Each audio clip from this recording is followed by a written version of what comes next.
सऊद शकील की क़यादत में कराची ब्लूज़ की टीम जो है वो चैम्पियन बनकर सामने आई और सियालकोट की टीम को, जिसको उसामा मीर लीड कर रहे थे, नाकामी से 2-4 किया। सिंध में क्रिकेट के हवाले से आज गुफ्तगू करेंगे और हमारे साथ कराची सिटी क्रिकेट एसोसिएशन के मुंतज़म आज़म ख़ान हमारे साथ स्टूडियो में मौजूद हैं और उनके अलावा नवाब शाह क्रिकेट के मुंतज़म और सीट क्लब के ऑर्गेनाइज़र अफजल खालिद साहब हमें स्टूडियो में ज्वाइन कर रहे हैं। दोनों को प्रोग्राम में खुशामदीद कहेंगे। पहले आज़म, आपसे गुफ्तगू की शुरुआत कर लेते हैं और खुर्रम नियाज़ी जो पाकिस्तान डोमेस्टिक क्रिकेट के मामलात को देख रही में कराची आए और चाहूँगा कि कराची सिटी क्रिकेट एसोसिएशन के नुमाइंदों से उनकी क्या मुलाकात हुई। वो नेशनल स्टेडियम कराची में भी आए, आप लोगों के साथ ग्रुप फ़ोटो उन्होंने बनाया और कराची क्रिकेट के ऑफिस में बैठकर उन्होंने जो रीजन के नुमाइंदे थे उनके साथ गुफ्तगू की, उस बारे में जानना चाहूँगा। बिस्मिल्लाहिर्रहमानिर्रहीम। याया भाई, जैसा कि आपने कहा कि कायद आज़म ट्रॉफ़ी कराची की टीम जीती, उसके बाद खुर्रम भाई पहली दफ़ा कराची आए और उन्होंने नदीम उमर साहब से भी उनकी मुलाकात रही और साथ साथ वो रीजन के ऑफिस आए और खुर्रम नियाज़ी साहब क्रिकेट के लिए बहुत कर रहे हैं और बहुत अच्छा करना चाहते हैं। उस सिलसिले में वो ऑफिस आए और सारे जो हमारे ओहदेदारान थे उनसे मुलाकात की उन्होंने और उनको बताया कि वो क्या करना चाहते हैं और क्या उनका आगे का प्लान है। और साथ साथ जो एकेडमी वो पूरे पाकिस्तान में लगा रहे हैं, उसका आगाज़ वो कराची से करना चाहते हैं। फ्यूचर स्टार्स क्रिकेट एकेडमी जो रीजन और पीसीबी मिलके लगाएंगे। आपको पता है कि खुर्रम नियाज़ी साहब की पूरी कोशिश ये है कि पाकिस्तान में क्रिकेट ऊपर जाए और ख़ास तौर पे वो बड़े शहरों के में जो है कोशिश कर रहे हैं कि जहाँ क्रिकेट थोड़ी बहुत ग्राउंड न होने की वजह से थोड़ी बहुत पीछे जा रही है, उसको आगे लेके आएँ। और हमने उनसे, हमारे जो खालिद नफीस भाई हैं, तौसीफ सिद्दीकी साहब हैं जो हमारे एक्टिंग सेक्रेटरी हैं, उन्होंने उनको ग्राउंड के हवाले से भी आगाह किया और उन्होंने कहा इंशाअल्लाह मैं बात करूँगा और रीजन को ये ग्राउंड दिलवाएंगे। आज़म खान हमारे साथ मौजूद हैं और कराची क्रिकेट के हवाले से हौसला अफजा ख़बर है कि खुर्रम नियाज़ी जो Pakistan cricket board domestic director हैं वो कराची आए और तवातुर के साथ वो कराची आ रहे हैं और कराची रीजन में जिस तरह आज़म खान ने बताया कि वो फ्यूचर स्टार के हवाले से एक एकेडमी बनाने का इरादा रखते हैं कराची सिटी क्रिकेट एसोसिएशन के साथ, उस पर मज़ीद बातचीत करेंगे। अफजल खालिद हमारे साथ मौजूद हैं, मुंतज़म हैं नवाब शाह क्रिकेट के। अफजल खालिद साहब, सबसे पहले तो मैं ये जानना चाहूँगा कि हैदराबाद में जो 7 रीजन आते हैं उनमें से एक नवाब शाह है। नवाब शाह में क्रिकेट के इंफ्रास्ट्रक्चर के हवाले से कुछ बताइएगा कि नवाब शाह में कितने क्लब हैं, आपका कौन सा क्लब है और ये जो अब हनीफ मोहम्मद ट्रॉफ़ी होगी तो नवाब शाह का कितना हिस्सा होगा सिलेक्शन के हवाले से? देखिए जी, हमारे पास एक तो ग्राउंड बहुत कम है, नियाज़ स्टेडियम भी रीजन के पास नहीं है, तो नवाब शाह में एक ग्राउंड है बिलावल, तो उधर तो मैचेस होते नहीं हैं।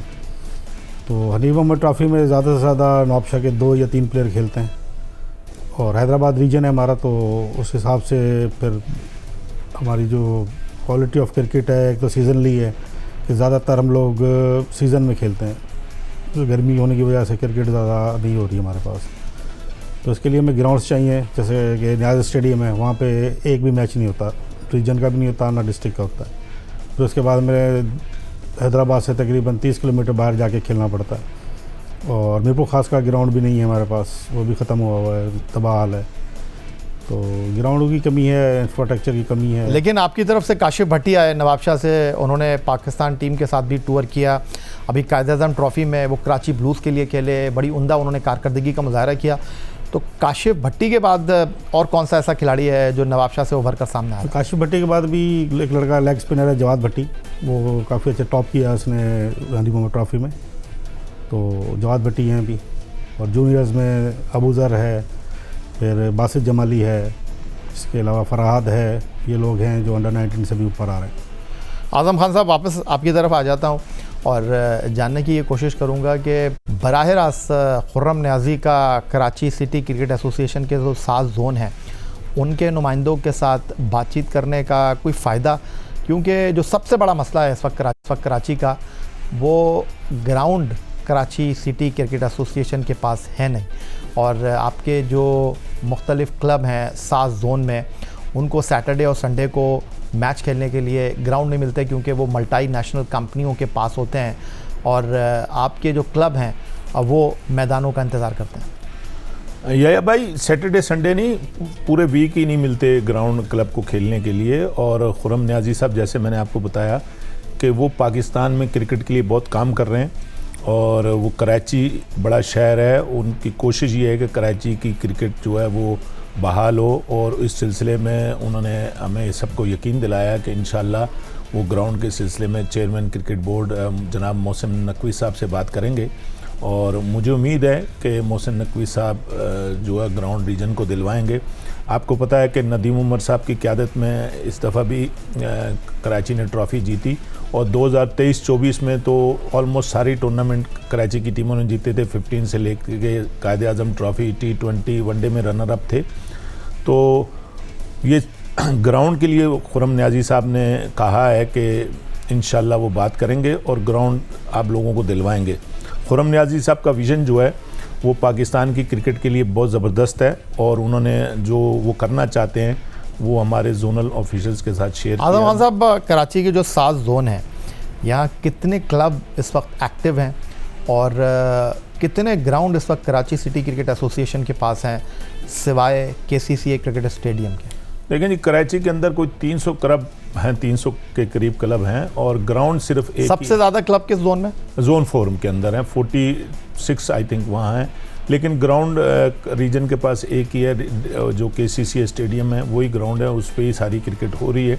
दूसरे ग्राउंड्स पे तो खेलने के मौके फराहम नहीं होते खिलाड़ियों को, जिसकी वजह से पिछले दिनों आपको पता है कि कराची की टीमें जो वो हार गई थी तो उस पर बड़ा वावेला मचा था और वो मेन वजह ये थी कि ग्राउंड ना होने की वजह से खिलाड़ियों को क्रिकेट खेलने के मौके नहीं मिल रहे।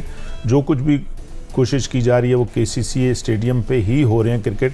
आप पता है नदीम उमर साहब ने कोई तकरीबन 10 करोड़ के करीब उन पे लगाए हैं पैसे और वो बच्चों के लिए अगर आप देखें जाके, उनकी ख्वाहिश है कि बच्चे ग्राउंड पे खेलें और दूसरे ग्राउंड अगर मिलेंगे वो भी KCCA स्टेडियम की तरह नदीम उमर साहब का जो है वो ख्याल है कि उस तरह बनाएंगे उनको। अफजल खालिद साहब, जो हैदराबाद रीजन की टीम खेलती है हनीफ मोहम्मद ट्रॉफ़ी, माजी में कायदे आज़म ट्रॉफ़ी भी खेली है, शहीद बेनज़ीराबाद उसके साथ जो है वो ठट्टा, बद्दीन, उसके अलावा जो सखर है, यहाँ के प्लेयर जो हैं वो हैदराबाद की टीम में मुंतखब होते हैं। इन खिलाड़ियों का सिलेक्शन कौन करेगा जब हनीफ मोहम्मद ट्रॉफ़ी के लिए टीम बनेगी? क्या लोकल सेलेक्टर करेंगे या पाकिस्तान क्रिकेट बोर्ड के सेलेक्टर आकर जो है वो हैदराबाद रीजन के लिए टीम का इंतखाब करेंगे? जी देखें, अभी बोर्ड ने एक सिस्टम दिया हुआ है कि कोचेज़ ही आते हैं, वही ऑटो सेलेक्टर भी हैं उसी में, और जो रीजन का कोच है वही सिलेक्टर होता है। फिर उसके साथ डायरेक्टर डोमेस्टिक होते हैं तो ऑटो में वो लोग उनको सेलेक्ट करते हैं। तो सखर तो हमसे अलग हो जाता है, वो अलग रीजन है, लाड़काना रीजन आ जाता है। लेकिन हमारे पास जो डिस्ट्रिक्ट हैं उसमें जामशरो है, मिरपुर ख़ास है, बदीन है, ठट्ठा में ग्राउंड नहीं है, बदीन में ग्राउंड नहीं है, तो सांगड़ है। तो ये डिस्ट्रिक्ट्स हैं हमारे साथ। तो ये हनीफ मोहम्मद ट्रॉफ़ी में बस यहीं से टीम बनती है। कराची का तो मसला है, कराची एक बहुत बड़ा शहर है, लेकिन यहाँ पर जो मुख्तलिफ जोन है उनके पास अपने खिलाड़ियों को खेलने के लिए ग्राउंड है नहीं। और फिर सिंध में जिस तरह आप हैदराबाद रीजन की बात कर रहे हैं, नियाज़ स्टेडियम हैदराबाद जो पाकिस्तान का माजी में टेस्ट सेंटर हुआ करता था, वो इस वक्त क्या वीरानी का मंजर पेश कर रहा है। तो आपके पास ऐसा कौन सा ग्राउंड है जहाँ पर, जिस तरह आज़म खान ने बताया कि सिर्फ सारी क्रिकेट KCCA ग्राउंड पर हो रही है? हमारे पास एक बिलावल स्टेडियम है नवाबशाह में जो एक्टिव है, उधर ही क्रिकेट हो रही है सारी। और हैदराबाद नियाज़ स्टेडियम के भी खुरम नियाज़ी साहब आए थे तो उन्होंने कोशिश की है कि भी हो सकता है अभी हैंड ओवर हो जाए PCB के। तो अगर नियाज़ स्टेडियम PCB के हैंड ओवर हो जाता है तो फिर क्रिकेट आबाद हो जाएगी वहाँ पर भी। तो आज़म खान साहब ये बताइएगा कि ये जो कराची की टीम कायदे आज़म ट्रॉफ़ी जीती है, एक टाइम पर तो कराची की टीम कायदे आज़म खेल ही नहीं रही थी, लेकिन कायदे आज़म ट्रॉफ़ी में शामिल हुई, चैम्पियन बनी। अब जो कराची सिटी क्रिकेट एसोसिएशन के ओहदेदार हैं, जिनमें आप भी शामिल हैं, नदीम उमर साहब आपके रूह रवां हैं, आप लोग क्या तैयारी कर रहे हैं हनीफ मोहम्मद ट्रॉफ़ी के लिए ताकि कराची वाइट्स जो है वो कायदे आज़म ट्रॉफ़ी के लिए क्वालिफाई कर सकें? या भाई, इसमें जो है हेड कोच इकबाल इमाम, सईद बिन नासिर और जो कराची के कोचेज़ हैं वो, और साथ साथ जो है असद शफीक जो हैं, जो डायरेक्टर एकेडमी हैं कराची में, उन्होंने कैंप लगाया हुआ है नेशनल स्टेडियम में और KCCA में भी लगा हुआ है ताकि खिलाड़ी वहाँ प्रैक्टिस करें और प्रैक्टिस कर रहे हैं। और कोशिश यही होगी कि हम अनीफ मोहम्मद ट्रॉफ़ी के फ़ाइनल में आएँ और दूसरी टीम भी हमारी ग्रेड 1 में आ जाए। मैं यहाँ पे आपने कहा कायद-ए-आज़म ट्रॉफ़ी खेल नहीं रही थी, मैं यहाँ नदीम उमर साहब और मोहसिन नकवी साहब, अब्दुल्ला खुरम न्याजी साहब का मशकूर हूँ कि उन्होंने कराची की टीम को ग्रेड 1 खेलने का मौका फराहम किया और वो टीम कायद-ए-आज़म ट्रॉफ़ी जीती। और हम सारे अहदेदारान बहुत खुश हैं कि हमारी टीम ने कायद-ए-आज़म ट्रॉफ़ी जीती है और नदीम उमर साहब उनके एजाज़ में जल्दी एक बड़ा फंक्शन करने वाले हैं इंशाल्लाह। उसमें हम सब लोगों को मदऊ करेंगे और खिलाड़ियों को नदीम उमर साहब ने जो पैसों का ऐलान किया वो भी देंगे इंशाल्लाह। ये जो नाराज़गी का एलिमेंट है कराची सिटी क्रिकेट एसोसिएशन के मुख्तलिफ जोन में, क्या ये जीत के बाद अब सब एक पेज के ऊपर हैं, या ये जो एक रस्साकशी चलती रहती है कि हमारा प्लेयर नहीं खेलता, अब आपके लिए बेहतरीन मौका है कि कराची ब्लूज़ के बाद कराची वाइट्स की टीम भी खेले तो ज़्यादा से ज़्यादा जो खिलाड़ी हैं वो कराची की नुमाइंदगी फ़र्स्ट क्लास क्रिकेट में कर सकते हैं? मैं आपको बताऊं याया भाई कि जैसे अभी अफजल भाई ने बताया, ये बड़ा ट्रांसपेरेंट सिस्टम बनाया खुरम न्याजी साहब ने और सब ने कि जो लड़के परफॉर्मेंस करेंगे वही कराची की टीमों में या पूरे मुल्क की जो टीमें रीजन्स की उनसे खेलेंगे।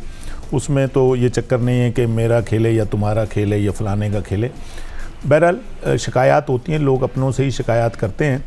कोई ऐसे प्लेयर भी होते हैं कि जो अगर उनकी परफॉर्मेंस है तो वो टीम में आगे नहीं आ पाते, वो इस वजह से कि वहाँ ऑटो सिलेक्शन वाले भी लड़के होते हैं जो टेस्ट क्रिकेटर हैं, इंटरनेशनल क्रिकेटर हैं, उन्होंने प्रीवियस परफॉर्मेंसेस होती हैं उनकी और वो टीम में मौजूद होते हैं। तो एक आध लड़का कोई ऐसा रह जाए तो वो रह सकता है, लेकिन कोई ऐसा खिलाड़ी है नहीं कराची में कि जो परफॉर्मेंस के बावजूद भी ना खेला हो। तो अफजल खालिद साहब, कायद-ए-आज़म ट्रॉफ़ी एक टाइम पर हैदराबाद से कई खिलाड़ी जो हैं वो पाकिस्तान के लिए बैनुल अक़वामी क्रिकेट खेले। इवन अंडर 19 सतह पर जो है वो अज़ीम घुमन ने पाकिस्तान को ICC में एज ए कैप्टन लीड भी किया। तो आपके ख़्याल में जो सिंध के दीगर शहर हैं जहाँ पर हैदराबाद रीजन में आप जिस तरह नवाबशाह, सक्खर, बेनज़ीराबाद और दीगर जो डिस्ट्रिक्ट हैं वो आ जाते हैं, टैलेंट को आगे आने के हवाले से किस हद तक मुश्किल का सामना है? पाकिस्तान क्रिकेट बोर्ड जो है वो सिंध के डिस्ट्रिक्ट में, सिंध के रीजन में किस हद तक ताउन कर रहा है आपके साथ? अभी जिस तरह स्कूल क्रिकेट करवा रहे हैं उससे ये हुआ कि छोटे बच्चे जो आ रहे हैं टैलेंट काफ़ी सारा निकला है उसमें, और लड़कों में शौक़ पैदा हुआ है कि स्कूल से टीमें बन के आ रही हैं, तो उससे ये काफ़ी चीज़ें बेहतर हुई हैं। फिर इसके अलावा ये है कि जैसे अज़ीम घुमन या शर्जील खान खेले, काशी भट्टी ने टूर किए लेकिन काशी भट्टी पाकिस्तान नहीं खेल सके। तो इन लोगों ने काफ़ी मेहनत की, लेकिन हमारे पास सिर्फ ग्राउंड की कमी और सीज़न लीग क्रिकेट, ये हमारा सबसे बड़ा जो है वो नुकसान है। जिस तरह दादू से जायद महमूद खेले तो ज़्यादातर क्रिकेट उन्होंने आके कराची खेली, तो बेहतर है कि हमें पूरे एक अकेडमी दी जाए उधर ताकि हम उसको बेहतर तरीके से रन। और जाते जाते आज़म खान साहब ये बताइएगा कि जिस तरह आपने बताया कि आप पाथवे रहे हैं नौजवान खिलाड़ियों के साथ सिलेक्शन करके, Pakistan cricket board Karachi city cricket association के साथ एक एकेडमी के ऊपर काम कर रहा है, तो उसमें क्रिकेट बोर्ड का कितना हिस्सा होगा और कराची रीजन का कितना हिस्सा होगा? स्पॉन्सर कौन होगा? लेकिन जी उसमें खुरम न्याजी साहब ने कहा कि सारा फंडिंग मैं करूँगा और नदीम साहब ने भी कहा कि हम दोनों मिलके करेंगे इंशाल्लाह। और रीजन और खुरम न्याजी साहब PCB जो हैं वो मिलके ये दोनों काम कर रहे हैं। आपने जैसे इन्होंने इंटर स्कूल की बात, खुरम न्याजी साहब का ये बहुत बड़ा इक़दाम था इंटर स्कूल कराने का, और जिसका फ़ाइनल अभी आप 1 जनवरी को नया नाज़िमाबाद में होगा। उसमें आपको पता है बड़े बड़े स्टार्स आ रहे हैं फ़ाइनल के मौके पर। तो मैं तमाम लोगों से कहूँगा वो बच्चों का फ़ाइनल देखें आके और स्टार्स से मिलिए, और फिर मैं वापस आऊँगा कि एकेडमी की तरफ। तो वो दोनों रीजन और PCB मिल के लगाएंगे, और इसके लिए खुरम न्याजी साहब ने जो है वो स्टेडियम में 9 विकेटें बनाने का भी ऐलान किया है कि वो पिछली साइड पर नई बिल्डिंग के पीछे साइड में 9 विकेटें बना के देंगे रीजन को, जो सिर्फ तो ओवल ग्राउंड जो है नेशनल स्टेडियम कराची के साथ, वहाँ पर कराची रीजन की टीमों को खेलने का मौका मिलेगा। जब या भाई जब वो खाली होता है तो हमने जब भी मांगा, आकिब जावेद साहब या उससे पहले नदीम खान साहब होते थे, अब असद शफीक देख रहे हैं। हाँ, आकिब जावेद साहब और नदीम खान साहब और असद शफीक साहब वो दे देते हैं जब खाली होता है ग्राउंड। उन्होंने कभी क्रिकेट के लिए मना नहीं किया हमें।